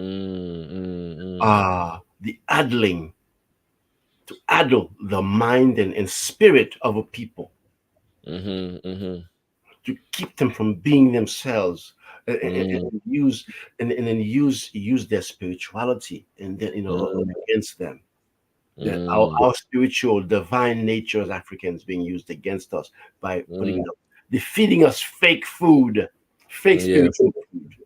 Yes. It tastes and sounds good, exciting, but it doesn't do anything for us. It sinks us deeper into the mire to the extent where we can't defend ourselves properly from an enemy that's trying to kill us. Yes. There would have been no Haitian revolution had it been left to those people. Ashe. True talk. Thank you for that, Uncle. Kushdi says, absolutely Shakara. Now the time to be on code. Those of us in the Caribbean, most definitely, we must. Yeah, we must. Especially because many of our brothers and sisters from Haiti are going to be turning up on our shores, and we need to make sure that our people have the right mentality to receive them. Yeah, when they come. Yes, that was it. I wanted to have an understanding of what Pan-Africans on the ground think. Okay, and Uncle has answered it perfectly. Thank you, gotkushTV. Much appreciated. And Kushti alerted me to the people's period. Who's asking, how would you say imperialist nations are benefiting from Haiti's current situation? Do you see the militias posing a threat to their economic interest due to the current destabilization? I would say it's cut both ways. On the one hand, because things are unstable, then they can't, it's not business as usual. Right. They can't bring in their ships and make like they're benefiting when they're really robbing you officially, because guns are firing. It's not they don't have the cover of law. But they're still digging out what they're digging out. They're still robbing because those ports are still owned, quote unquote, which is ridiculous by these families. There's a port of a country.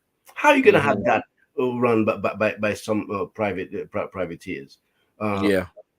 It's so when we talk governance of our country, it's taking control of our resources to very start with.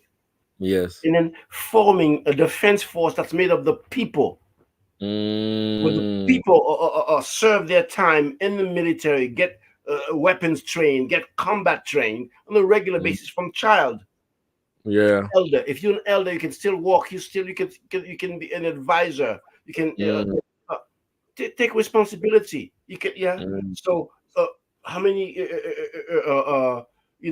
4 times in the year, something you do your training, whatever. There's thoughts, there's things to be worked out, and we don't have to be governed by a president, a thing. We can have a body, a governing body that's got representative throughout the country. We can work out our governance. Yes.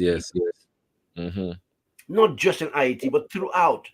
But if we think we want to see change, and yet we want to keep doing the same, playing the same little song and dance of these creatures that so fit to enslave us, and would have done so had we not fought back to the extent where they couldn't sustain the enslavement anymore, the colonization anymore in the same way. But they're still trying to continue it. If we think by following their ways, their systems is the way to go, what are we doing as regular human beings? No, serious point, Uncle.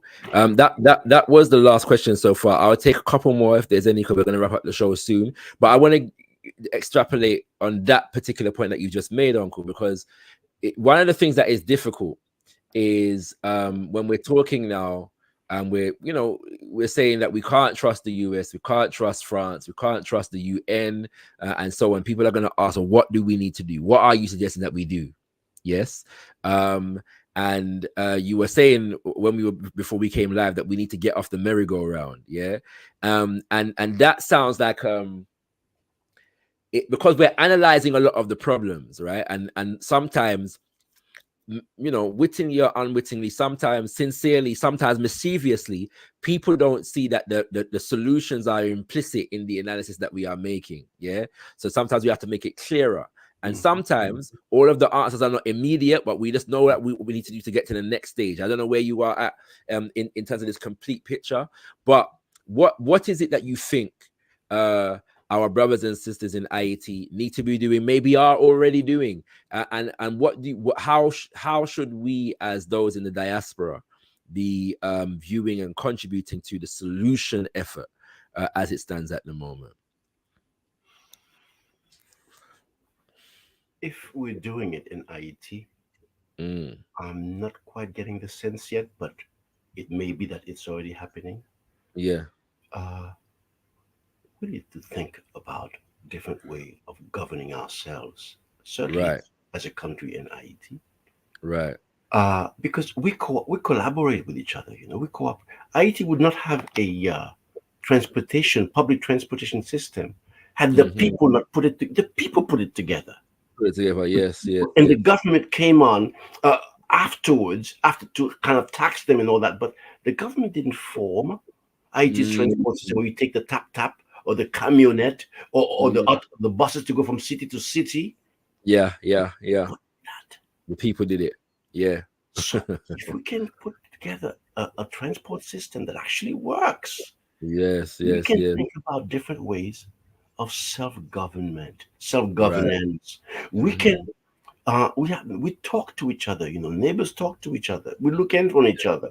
You won't find people dying dead in a house for 5 days and nobody. Those we know who's there. We know who are the people who live over 100 years.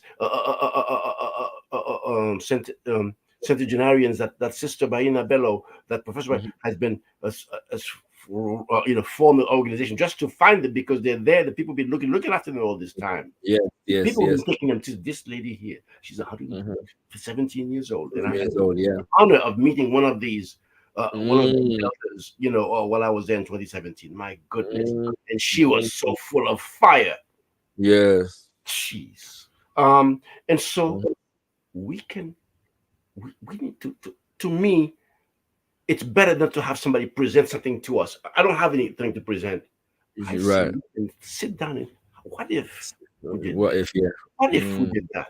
What if we went from family to group of families to neighborhood to have a neighborhood meeting? What if we decide we're going to represent this? What if we all the neighborhood groups that we form, now coalesce with each other and then send representatives to have a meeting of it and just widen it out that way? Why don't we start with family and work our way out to nation? Yes, sir. What's stopping us from doing that, from thinking about that? We're such an inventive people. Yes, sake. We civilize this planet. That's the thing. If we don't know what we've done, then we have no clue what we can do. I was listening to Elder Obati Shaka on YouTube yesterday. As I was driving along, from London to Dover, and the brother was talking about the Twa. He was talking about the so-called pygmies that other people, they always have a pejorative name for us. They always do. Of course. But the connection between the Twa and Kemet. The movement from Twa to Kemet. And so and I'm thinking, what is it that we can't do out here? Yeah, I mean, of course, we know we're not at the stage where we are privy to this information. We have so-called education systems that dumb us down. Yes. So, but information, when you're tired of something and you want something different, something new, then you got to allow yourself to look, because you may be surprised what you actually find. Because I'm hearing stuff that I just didn't think I'd be hearing. I'm learning stuff that I didn't think I'd be learning. Yes, sir. Because I'm tired of what's as an educator in this country, as an educator of general science, of STEM. I'm tired of what's before me. Yes. And so I'm inspired to start the institute in Ayiti. Yes. I know that we got to do things different out there. We can't be doing, Of course. We've been doing all this time. Just because we've mentioned it a few times, it might be beneficial for brothers and sisters to speak a little bit on the work of Foundation Félicité, which is an institute that is run by Mama Baina Bello. It's named after Empress Félicité, who is the wife of Jean-Jacques Dessalines. But what is that's been running for many years, yeah. And what work are they doing? And we'll hear more about this in future shows, definitely. But just because you mentioned it so many times, Uncle, let's just give our listeners an idea, our viewers an idea of the work of Mama Baina Bello and the foundation in Haiti. First, I'll say I can feel it, that our ancestors will allow Mama Baina to be on this program. When you're ready for her, she'll be ready for you. Of course. That's true. That's true. And she'll be the better one to tell you with the work. But of course. the Mama Baina has been doing, was it 30 years now? In different at least in different guises, in different contexts. But the foundation itself may not be 30 years old, but it goes back. But the work of Mama Baina goes back. But their work is to pretty much, they have a session called Know Yourself. I think it's every Saturday. So I attend as many of those as I could when I was there in 2017. This is they're doing what are you doing, right, my brother? But they're doing it live, of course, not here in the compound of Fondation Félicité, and they're the ones who put on the birthday. The government doesn't do it. Never do it, yeah.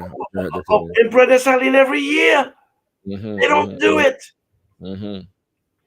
They celebrate the birthday of King Christophe every year. They celebrate the birthday of Empress Félicité every year. They celebrate the birthday of Queen, good Lord, what's it? Queen Marie, I forget the King Christophe's, the Queen of Haiti. Yeah, I've forgotten her name, but yeah. But they celebrate her birthday, and so they make sure that these markers are observed. They publish this really good, excellent book on facts of the emperor's life. It's in French and Creole. It's accessible and it's affordable as well. It's just one price, and I think Mama Baina said that she priced it. It's like in dreams, First of all, the emperor telling her what to put in the book. Don't make it long. He said no. And also, this is the price that it should be, and no more, no less. And for decades, it's been that price. Affordable. I got myself a bunch of copies. I think they're all in Ayiti actually. And so they, but they just in the young people. So all their work is done by volunteers. Right. Young people come, those who are university, those who are in secondary school, they come and they, and they help. They run the place when Mama Baina is not there. They do it. Right. So powerful. Yeah. Yes, sir. All right. There's one more question in the chat. I'm going to take this and then we'll wrap up. Thank you very much, Queen Mary Louise. That's Mary Louise. Thank you. Yes. Christos. Cheers, Ndugui Mani. Thank you. Give thanks. She lived here. She lived in the UK for us. I didn't know that. I didn't know that. We have there's blue plaque in other places where she lived. Here in London and also, is it Southampton? I think so. Okay. All right. Cool. Does Uncle think the attacks at the airport, which resulted in a state of emergency being declared, will be used to justify America having their own troops deployed?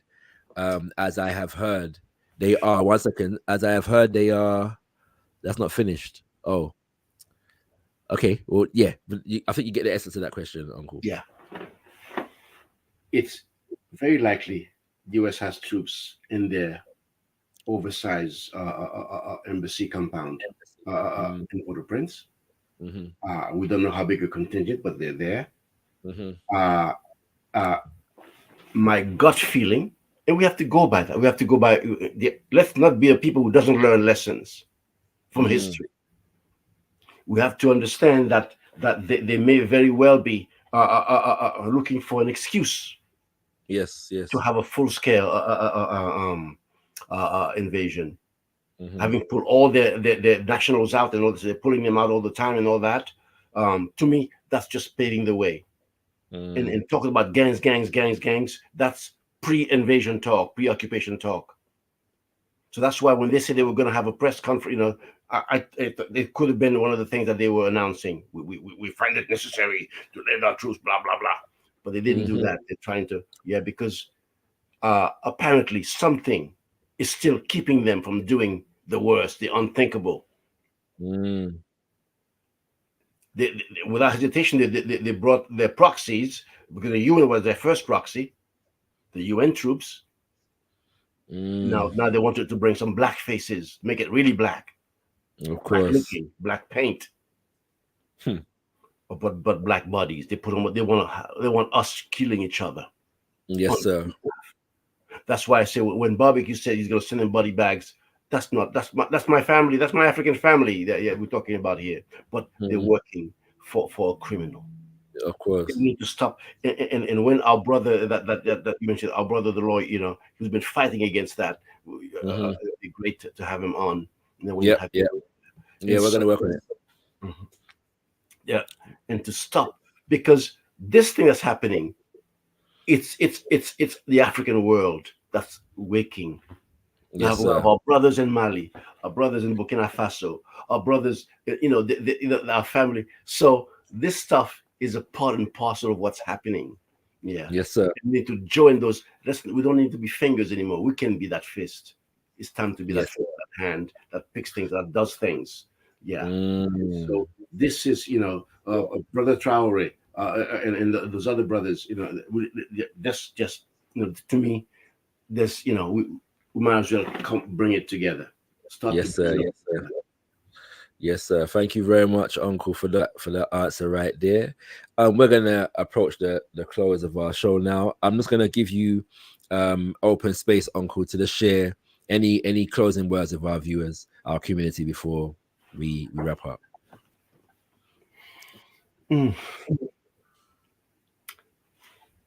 Yes, family.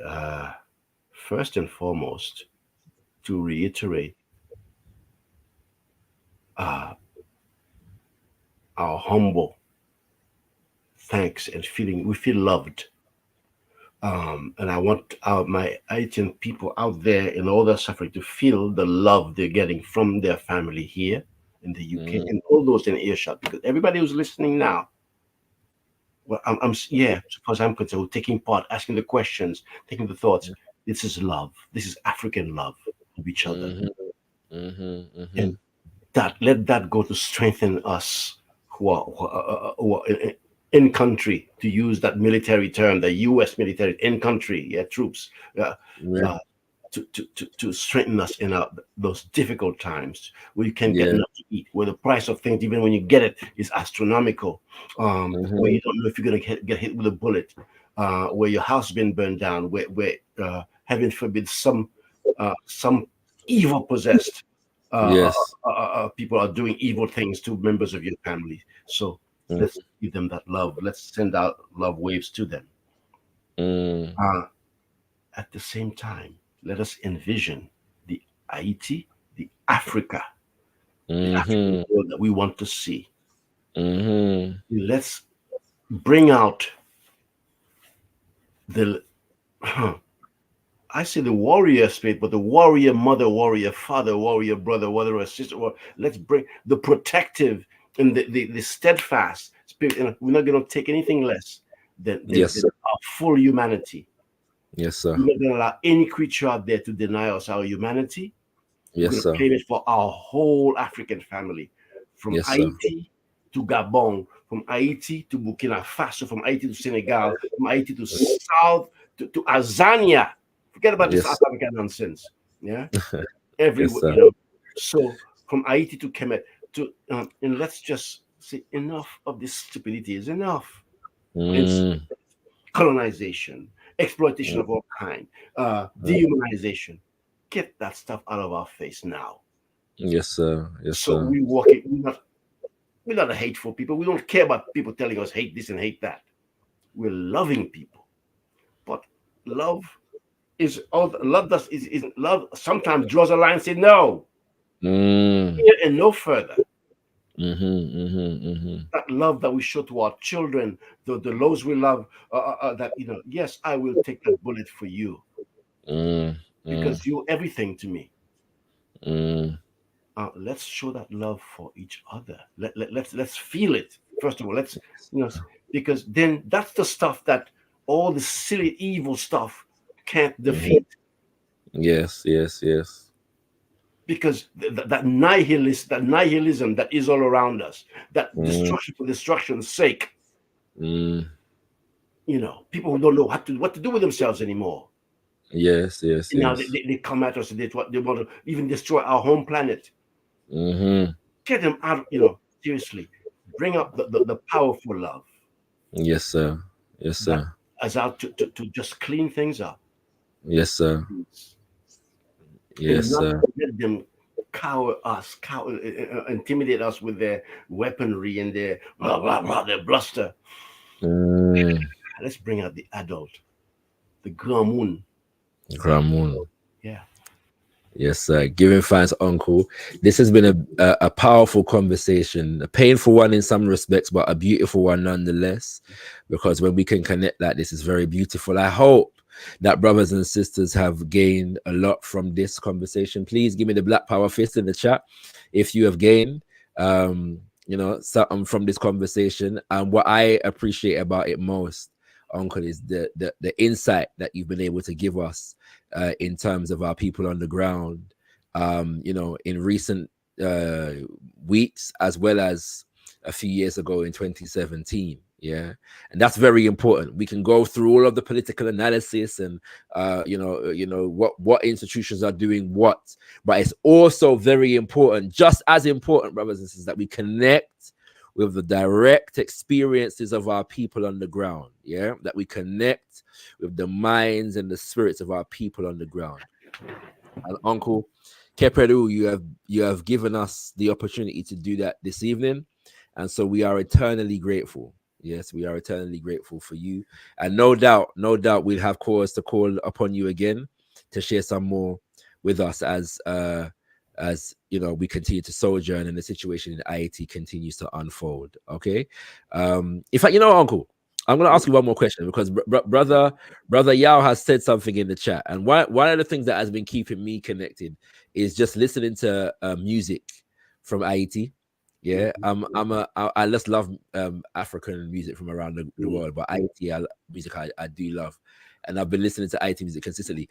Give our viewers an artist or an album, yeah, from Haiti that you think they should listen to in this moment. Good Lord, that's a good one. There's one singer I find out myself listening to. I love listening to him. It's called good Lord, his name James. What's James's surname? Because it's an American name, but he's very much a Haitian brother. It's kind of albino, kind of looking brother. What I can do, my brother, is send you a list. I mean, there's there's brothers, there's sisters. I mean, there's sister who does jazz, Haitian jazz. One thing that I found is that African American jazz and Haitian traditional music, at some point, they met each other. Yeah, because New Orleans, Louisiana, that whole vibration, yeah, definitely. Actually, it's not even a New Orleans. It's a different. It's actual, yeah, like East Coast jazz. Yes. But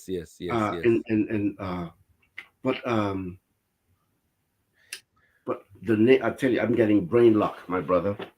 No, I'm gonna try and find it, but yes, the sisters.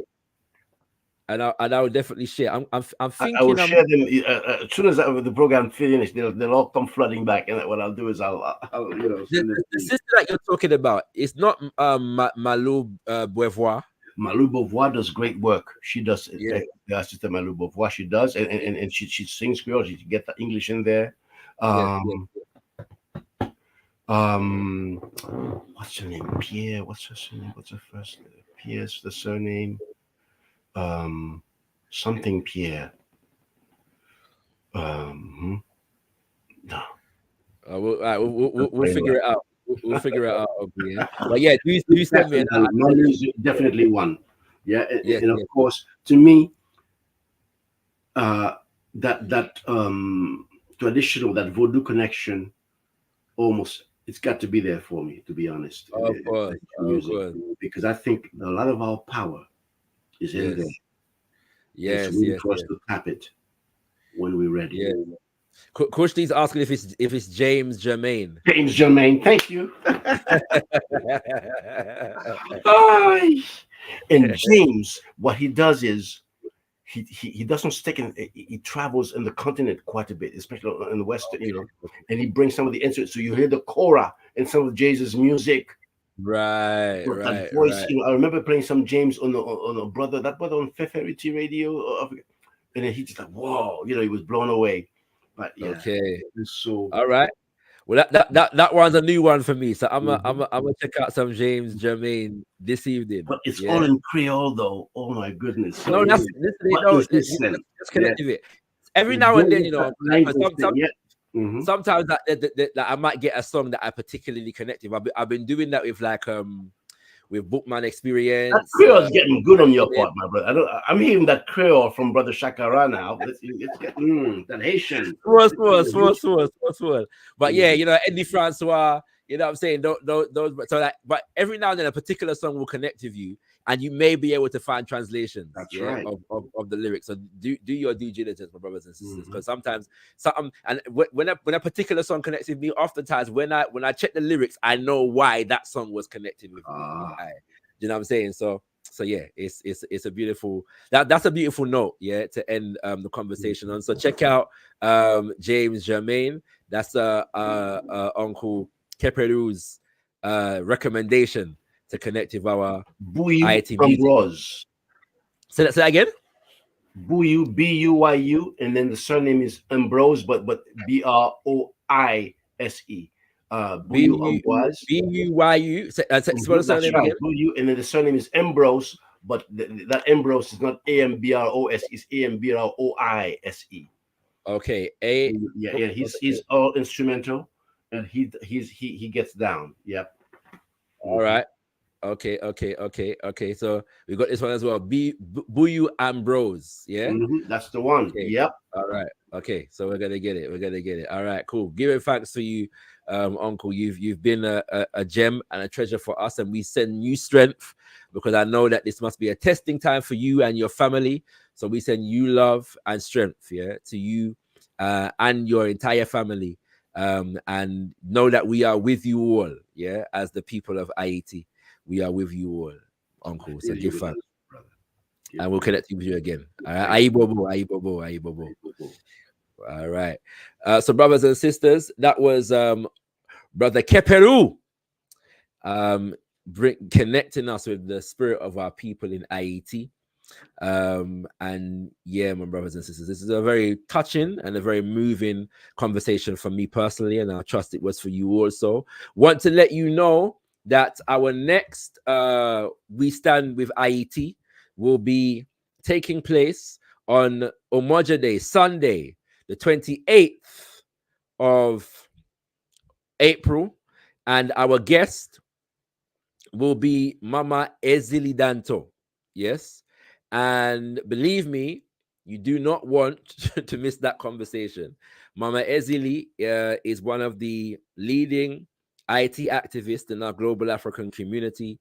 And so she comes with a wealth of experience. She comes with a wealth of knowledge. She comes with a wealth of information and the spirit that we need to guide our thoughts and actions in a time such as this. And so we look forward to speaking with our mama. It was Mama Ezili Danto who put out the call for us to gather on the 8th of April, just gone, and drum.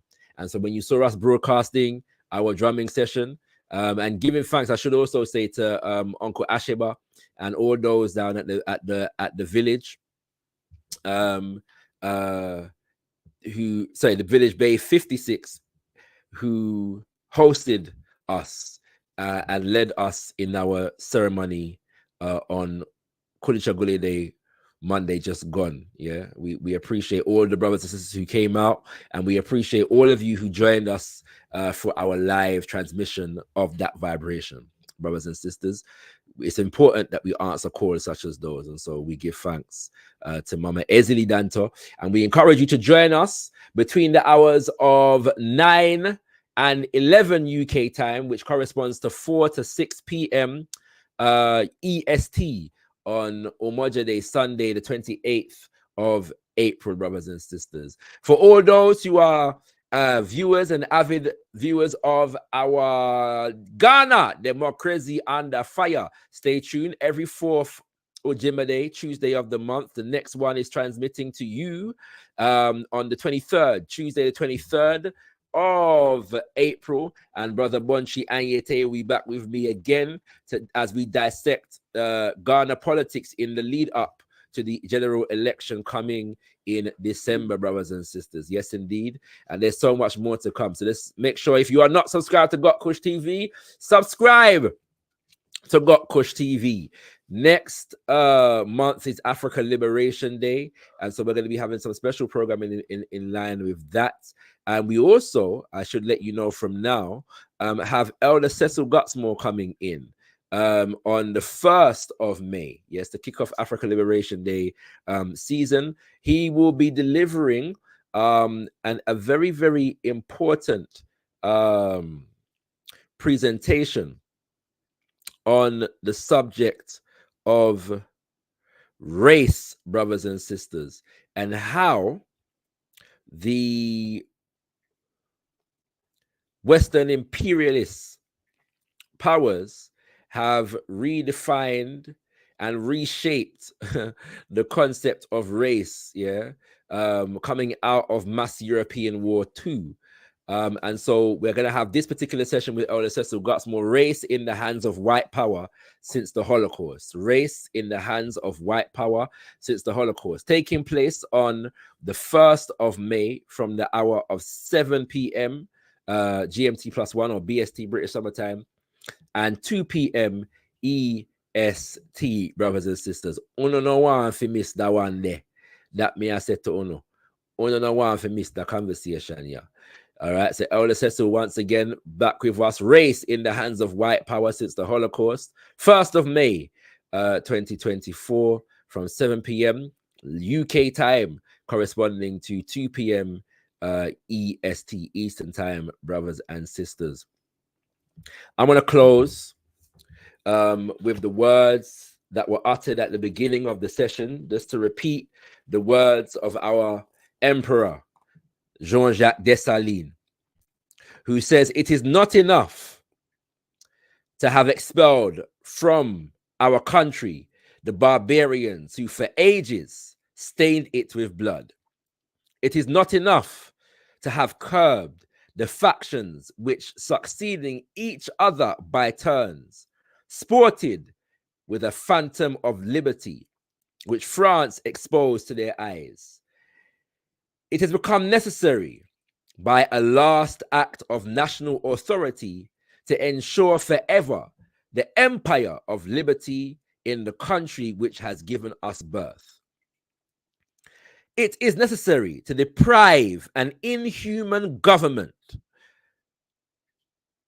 I repeat, it is necessary to deprive an inhuman government which has hitherto held our minds in a state of the most humiliating turpitude, of every hope of being enabled again to enslave us. Finally, it is necessary to live independent or die, liberty or death. Let these sacred words serve to rally us. Let them be signals of battle and of our reunion."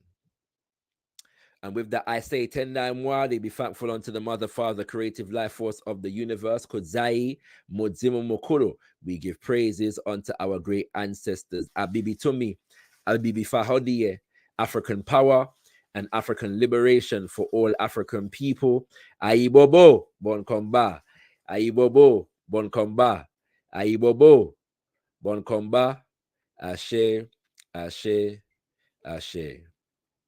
Mina bakabusi nengre,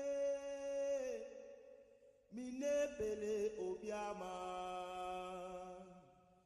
Mina bakabusi nengre, me fele sama. Mina bakabusi nengre, mine pele obiama.